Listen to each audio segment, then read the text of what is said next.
picos, vinas, Tulare, and Chandler varieties. Why did you select those? The Sir was the first variety my father planted in 1968, and that was a great variety at the time, falling out of favor a little bit now in terms of price per pound. And so as time goes on, the University of California comes out with newer varieties that have characteristics that are more desirable than the older varieties. And so when new ground becomes available, you tend to plant the newer varieties. And so that's how you end up with multiple varieties. Plus, we want to have a strung out harvest window so the whole ranch doesn't need to be harvested at the same time. So we have early varieties, mid varieties, and late varieties for that reason as well. Does demand vary from variety to variety? Definitely. So the newer varieties seem to be more in favor with the buyers because of better kernel color and better edible yield, a higher kernel percentage of the nut. How do you market your walnuts? We are a part owner in a 12 grower partnership up in Yuba City called Sacramento Valley Walnut Growers, where all of our walnuts are sent to from here to be processed and marketed.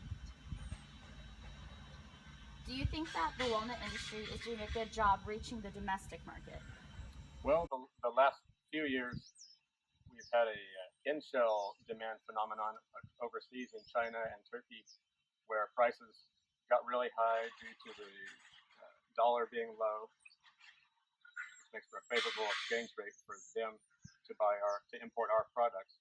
And so the industry sort of overlooked our domestic market to get big money overseas. Well, that market has slowed down a lot due to China's economic problems, and so now we're becoming more reliant on our domestic buyers. But they quit using our walnuts as much as they were due to the fact the prices got so high. They used alternative nuts, pecans, almonds, that type of thing.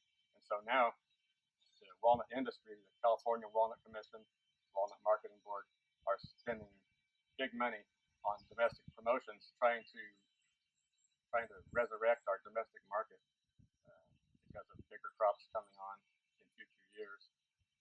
We really need that, and so, but it takes a while for that train to get turned back around. They have to redo recipes, labeling, that type of thing, and they want to know that they want to be assured that they're going to have a stable supply of nuts if they go back to walnuts in the future. So it seems that the general public seems to be more familiar with almonds and pistachios and pecans. Do you think that there's something that could be done to change that? Yeah, walnuts traditionally have been more of an ingredient nut, not a nut that is eaten hand to mouth in a snack format like pistachios and almonds are. And so we're hoping to sell walnuts in the future in smaller packages, pegboard type marketing, like where at a checkout stand there may be little packages of walnuts. Instead of trying to sell walnuts in a 25-pound box in bulk, selling them in a smaller package will give us a greater margin per pound.